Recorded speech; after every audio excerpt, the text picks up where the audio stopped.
ओम श्री गुरुवे नमः। रहस्यमयी ज्ञानगंज की अद्भुत यात्रा के वृत्तांत का संक्षिप्त परिचय। यह शीर्षक रहस्यमयी ज्ञानगंज की अद्भुत यात्रा का वृत्तांत, यह शीर्षक ही स्वयं सिद्ध है कि ज्ञानगंज नामक कोई जगत इस ब्रह्मांड में अस्तित्व में अवश्य है और यहाँ की यात्रा भी संभव है।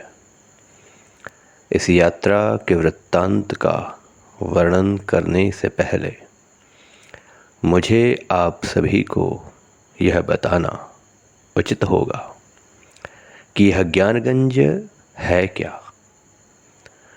ज्ञानगंज इस जगत और पराजगत के अत्यंत शक्तिशाली साधकों की साधना स्थली है। इस आश्रम को सिद्धाश्रम भी कहा जाता है। तिब्बती इसे शंभाला भी कहते हैं। ज्ञानगंज हिमालय की अत्यंत दुर्गम और गहरी घाटी शंग्रीला में स्थित है। शंग्रीला घाटी वह स्थान है जो चतुर्थ आयाम में स्थित है। यही कारण है कि ज्ञानगंज आश्रम में रहने वालों की मृत्यु नहीं होती। प्राचीन काल से अनवरत साधना करते आ रहे साधक सिद्धाश्रम या ज्ञानगंज को अपना निवास स्थान इसीलिए बनाते हैं ताकि अपनी साधना के पूर्ण होने तक जीवित रह सकें और अत्यधिक शक्तिशाली हो सकें, साधना के विभिन्न चरणों को पार कर सकें और अंततः परमात्मा को प्राप्त कर सकें। आपके लिए यह जानना भी आवश्यक होगा कि ज्ञानगंज में रहकर साधना करने वाले साधकों के शरीर से निकलने वाली शक्तिशाली तरंगें ही वह कारण है जिसके लिए ज्ञानगंज एक स्थान पर टिका नहीं रहता। शायद इस बात का आप अनुमान भी न लगा सकें कि ज्ञानगंज एक स्थान पर स्थित रहता ही नहीं। शंग्रीला घाटी में यह ज्ञानगंज यहाँ से वहाँ भ्रमण करता रहता है। ज्ञानगंज का भ्रमण करके आ चुके साधकों का यह कहना है कि ज्ञानगंज के भ्रमण करने का भी एक महत्वपूर्ण कारण है और वह कारण यह है कि ज्ञानगंज में रह रहे शक्तिशाली साधकों के शरीर से जो तरंगें निकलती हैं, जिस तरह एक जलते हुए दीपक की रोशनी से तरंगें चारों दिशाओं में निकलती रहती हैं, उन तरंगों को हम अपनी आँखों से नहीं देख सकते।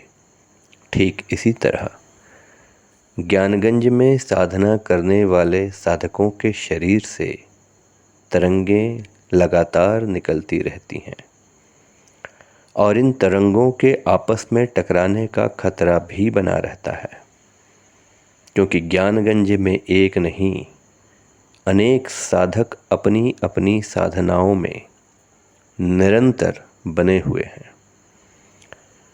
यही कारण है कि ज्ञानगंज भ्रमण करता है ताकि साधकों के शरीर से निकलने वाली तरंगें न ही ज्ञानगंज की परिधि से बाहर जा सकें और न ही आपस में टकरा सकें।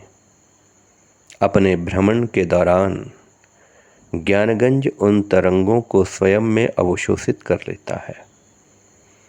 चतुर्थ आयाम में होने के कारण ज्ञानगंज सैटेलाइट की पहुंच से भी दूर है। चतुर्थ आयाम ही वह कारण है जिसके लिए ज्ञानगंज को दुनिया भर के वैज्ञानिक अभी तक ढूंढ नहीं पाए हैं। जबकि ज्ञानगंज में जगत और पराजगत के साधकों का आना जाना और यहाँ साधनारत रहना निरंतर जारी है। जिस तरह घना कोहरा प्रकाश के मार्ग को अवरुद्ध कर देता है, ठीक उसी तरह ज्ञानगंज का आविष्कार भी इसीलिए चतुर्थ आयाम में किया गया है, ताकि विज्ञान कभी भी इस आश्रम में पहुंच ना सके। तभी इस ब्रह्मांड के अत्यंत शक्तिशाली साधकों और परमपिता परमेश्वर के भक्तों द्वारा आविष्कार किए गए ज्ञानगंज का अस्तित्व सार्थक हो पाएगा। ज्ञानगंज प्राचीन काल से ही सर्वसाधारण के लिए एक रहस्य बना हुआ है। ज्ञानगंज का उल्लेख वेद पुराणों में तो मिलता है, लेकिन ज्ञानगंज पहुंचने का माध्यम क्या है? ज्ञानगंज की वास्तविक स्थिति कहाँ है और ज्ञानगंज का मार्ग कहाँ से गुजरता है? इन 3 प्रश्नों का उत्तर देना या इन 3 प्रश्नों पर चर्चा करना ज्ञानगंज से लौटकर आ चुके साधकों के लिए प्रतिबंधित है। वहाँ जाने वाले और ज्ञानगंज से वापस लौटकर आने वाले साधकों को ज्ञानगंज के नियमों का आजीवन पालन करना होता है, ताकि वे दोबारा ज्ञानगंज जाने के पात्र रह सकें। ज्ञानगंज की नियमावली का उल्लंघन करना उन्हें उनकी पात्रता से वंचित कर देगा। यही कारण है कि ज्ञानगंज से लौटकर आने वाले कोई भी साधक ज्ञानगंज पहुंचने के माध्यम, ज्ञानगंज की वास्तविक स्थिति और ज्ञानगंज के मार्ग पर कभी चर्चा नहीं करते। इस अध्याय के बाद, ज्ञानगंज के इस संक्षिप्त परिचय के बाद अब शुरू होगा रहस्यमयी ज्ञानगंज की अद्भुत यात्रा के वृत्तांत का पहला अध्याय। अतः आप सभी से विनम्र निवेदन है कि इस अद्भुत यात्रा के वृत्तांत के प्रथम अध्याय को सुनने के लिए कृपया इस चैनल को सब्सक्राइब करें, इसे लाइक करें, इसे शेयर करें, बेल आइकॉन को प्रेस करें, ताकि पहला अध्याय का वीडियो जारी होते ही आप तत्काल उसे पा सकें और ज्ञानगंज की यात्रा की अनुभूति कर सकें। ओम श्री गुरुवे नमः।